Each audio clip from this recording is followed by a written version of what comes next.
Hey everybody, I'm Leela Witherspoon. This is my peer group presentation. Happy last week of October. Here's your orange presentation and celebration. I'm 40 years old. I live in Livermore, California, which is near San Francisco. My current work really is about expressing inner self, inner landscapes, inner feelings and emotions, and all of our sharp bits and our painful memories, and but also our tender bits and the places we get hurt and the places that we're strongest, and just how those things can maybe interact. And I don't know, that's the goal of my work, essentially, whether or not I communicate it.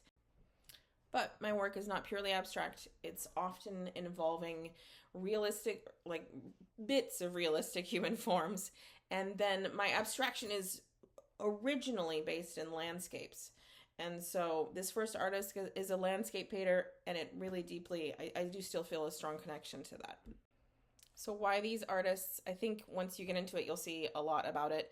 Edmel is all about taking an everyday object or like a landscape and abstracting it. Alicia, I want to save that one. Her work and mine are very tightly bound together, and Ivan has an inner glow to his people, which is something I want to include in my current painting. Okay, Edmel. I'm pretty sure Edmel is retired. He's 82 years old, and the last painting I could find of his was like 2015-ish. Born in Phoenix, Arizona, went to art school for graphic design in New York, ended up working at a fairly large like advertising firm as an art director. Hated it, left, eventually found his way back to Arizona, where he was from, and has spent the rest of his time painting landscapes. So he primarily works in oil paint, but he does do some sculpture work where he starts in ceramics and then it kind of gets molded and made into bronze work. His work usually is focused on the American Southwest, but there's some other things other than landscapes within that. Like he has some that are more cactuses and flowers and cowboys and that kind of stuff. His work is often abstract, but not always. So there's a fair amount of like representational realistic landscapes he does as well, but obviously for my purposes and my deep love, I am gonna be focusing on his more abstracted pieces. So Ed's work is primarily landscape based, but it's done in a way that's very geometric, simplified forms, angular, strong, bold lines that pull you through the piece. Often very saturated, intense colors, but that doesn't mean he doesn't use neutrals, but color is a very intense form of his work. The way Ed takes something that's fairly common, maybe, like the American Southwest, and alters it, and he distills it down to something more concentrated and like through the lens of his own view and geometric. I just really identify with that change that he brings to it and that unique perspective. And so with this one, where like that bottom landscape might seem fairly straightforward and realistic, but you have these like lightning bolts, and is that rain? I don't know. Like it adds both a mystery to it, but also you are familiar with it. It feels logical. And then you come into something more like this one, where if without the context of his other work, you might go, is that a landscape? You might not know. And so I really like it when his work gets even more abstracted like this one, versus when he's even got something like this, which is more realistic, but there's still abstracted elements within it, like that lightning bolt. It's just so, it feels so good.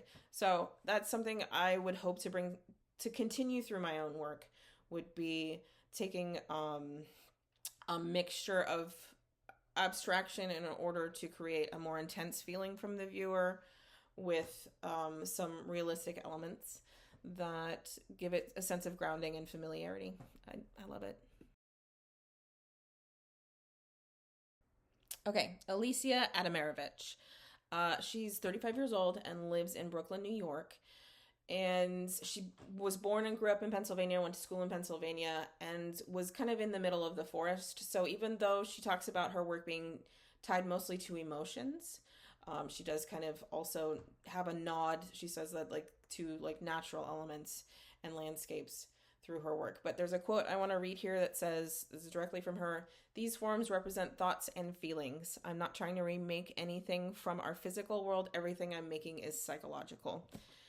And I really feel that, I feel a really, really strong connection with like the point of what she's talking about and what she's trying to convey. She works in oil paint, chalk pastels, sculpture. There was a lot of fun different things that she was working from. So Alicia's work is often about a repetition of form, abstracted, set in these like weird landscapes, very, very sharp horizon lines, and contrasted with organic forms that have fairly like controlled, well lit focal points. And like, so you look at this one, it feels like it's a very strong connection to my work. This one feels very cavernous and like a cave, but you have those rippling forms that kind of pull you into it. But then there's some representational colors here that make it feel very rooted in reality. So just showing you how surreal and how alien landscape her work often feels, and yet there is still like a texture. Even though they feel smooth, there's a very strong texture to some of her pieces. I have a piece that looks a lot like this. But anyway, with this one I really wanted to point out how cool is that like subtle horizon line going through that top quadrant. It's just that hint of like a brown orange.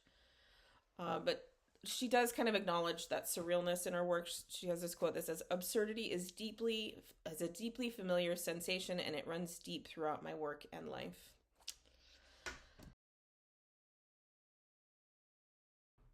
Okay, Ivan Pokidyshev. Ivan is 31 years old and lives in St. Petersburg, Russia. I know he's a professor there, not too much more. He works in oil paint on canvas, and his work is all about just kind of showing that inner glow to people. What I love about Ivan's work is two things. So obviously that inner glow, right? That's something I want to include in my work, is that like, that inner self is just seeping through their skins. But there's also like that creates a very high contrast, and he doesn't try and counter that glow with anything like bright colored clothing or stuff like that. It stays very high contrast, and then that creates intense negative and positive shapes. So speaking of these negative spaces, you have the hands on the one on the left really creating like the dominant features with detail created by those shadows. And then on the one on the right, you have like the face directions and all that. There's a repeated hand thing, and I pulls my eye around. Really great. And both of them are just very, even though there is like some tonal differences and they're not identical, there is something to be said about like high contrast, highlights, high darks, and just very little midtones. So I thought the next piece was my favorite, but I actually think it's the one on the right here. But this piece, I liked it because it was so abstracted and strange. And until I saw the lip match, I didn't even know what it was. And then I could sort of start seeing the form of the head kind of concealed by this hair. And again, there's this interaction of like the outside spaces against this luminosity. And that's something I really hope to play with in my work. Okay, finally, the formal analysis. I'm going to be doing The Kiss by Alicia Adamovich. It's oil on canvas on panel, 40 by 60 inches, so fairly large. Okay, analyzing this using our armature of the rectangle, we see a couple things. First off is most of the form is contained within this triangle, going on through it. And the outsides edges of it roughly follow those lines as they go in. One of the focal, like the edge of that is along one other line. And then from there, we see that there's this dot out floating in space. And that dot is roughly along one of the lines created by the bisecting lines in our armature. From there, we see that this midline cutting through at an angle, very organically these pieces flow through it. It's not precise. That's that yellow line was me showing you, not perfect. And that wouldn't be, like if it was mathematically perfect, wouldn't really make a whole lot of sense. And the main focal point being this orange sphere that I've circled in yellow is very close to a bisecting line. Makes me think that she did potentially use this and just like, as things evolved, didn't worry so much about things being perfect. Valid. So she has two light sources in her work. There's that weird orange circle that definitely seems to illuminate that organic form, and then a more kind of atmospheric light coming through the background that's a little bit more blue. But as we look at this value-wise, it's a fairly low-key piece. There's nothing terribly bright about it. Nothing kind of goes beyond a mid-range of value. And it creates like it's more moody because it's so dark. It is ending up being a complementary color scheme because you can see that gray is just on the edge of blue. And so, but that edge of blue, it reads as very, especially in contrast with the orange tone, it reads as very neutral versus this intense red. And this red orange is very kind of menacing. I feel like it's a fairly like aggressive, intense color, and that orange kind of adds to it. Whereas if it was like a pure red, it might read slightly more up to interpretation.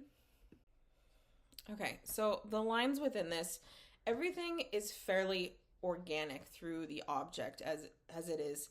There's no real rigidity, or I mean, like there's cleanliness to it, and it's blended, and the form of it is very clean.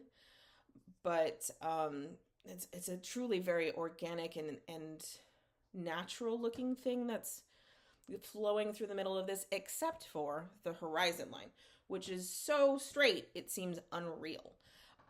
It's just like unnaturally just rigid. And I think the contrast of those two things really leans towards an otherworldly feeling, because that horizon line doesn't feel natural, combined with this very alien-like form. It just really creates an interesting kind of vibe to the piece. So the main points of emphasis are, the first one for sure is that point where that orange circle is held in place by those two kind of points. And then the other one for me would be that dot in the background in the sky. And then with the horizon line and then the direction happening through it, that's how it creates balance and movement, and how your eye is moving through that piece is from point to point, horizon line, up through the direction that's created by this weird form.